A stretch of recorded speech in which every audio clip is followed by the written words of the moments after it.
আমার ব্যবসা এলাকার যারা সমবায় সদস্য যারা আছে, আমাদের সমিতি যারা সদস্যদের চিন্তা ভাবনা যেদিকে থাকবে, সময় ওদিকেই থাকবে।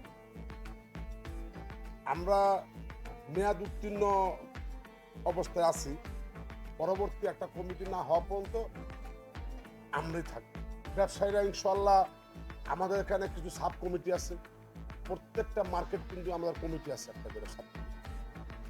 যেমন বিশেষ করে আমি সমস্ত সাব কমিটি মালিকদের সাথে, কমিটির নেতৃবৃন্দের সাথে আমরা আলোচনা করছি যে আমরা এখন এই অবস্থার মধ্যে আমরা তো নির্বাচনটা দিতে পারতেছি না, কারণ আমরা কি করব।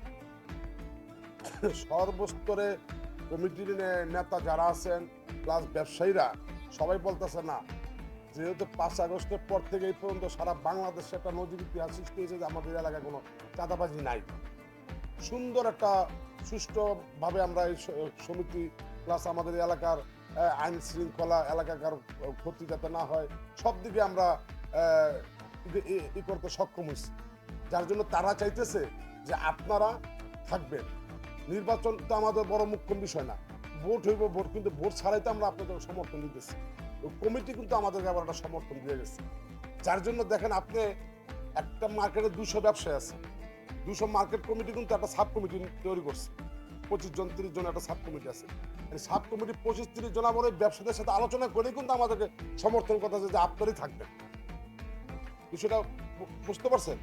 তো এখানে তো সমবায় করার কিছু নাই।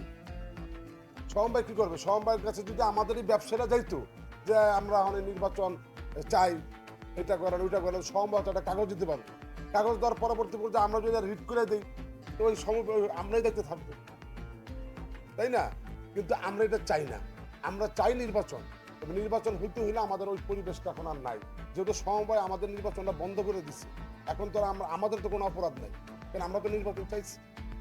টাইমে কাভারেজ করতে পারে নাই, নির্বাচনটা পরিচালনা করতে যে ধরনের লোক দরকার, আইন শৃঙ্খলা বাহিনী দরকার, থানার থেকেও একটা দিছে, লিখিত দিছে যে আমরা এখন নির্বাচন করার মতন আমাদের শক্তিটা নাই।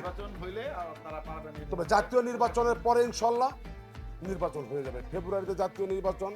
ব্যবসায়ীরা বলছে, সমস্ত মার্কেট কমিটিওয়ালারা আমাদেরকে বলছে আপনারাই থাকেন, আপাতত আপনারাই চালাইবেন, কিন্তু নির্বাচন হয়ে যায় তারপর আপনারা নির্বাচনটা জাতীয় নির্বাচন করবেন।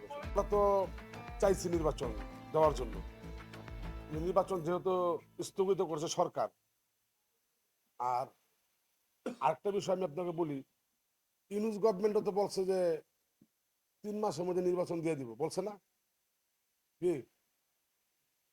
উন্নতি দিতে পারতেছে না, আর কোনো না কোনো পন্থা তো উনিও আছে। আর আমরাও ঠিক আর নির্বাচনটা আমাদের শেষ পর্যন্ত সিদ্ধান্ত নিবে নির্বাচনটা কবে হবে। ওনারা যখন সিদ্ধান্ত নিব তখনই নির্বাচন হবে। ওনারা যদি সিদ্ধান্ত না নেয়, আর ওনারা তখন ওনারা সিদ্ধান্ত নিলেও আমাদের কথা আছে, কারণ আমাদের ব্যবসায়ী এলাকার ক্ষতি করে তো আমরা নির্বাচন নিয়ে ই করতে পারি না। তাদের আমাদের মতামত নিয়ে, এবং থানা প্রশাসনও কিন্তু এই ব্যাপারে তাদের ক্লিয়ারেন্স জানাইছে যে নির্বাচনের মুক্ত করা যাবে না, পরিবেশ পরিস্থিতি ওরকম নাই। সবকিছুর সমন্বয়ে সবকিছু যখন পজিটিভে আসবে তখনই কিন্তু নির্বাচনটা হবে।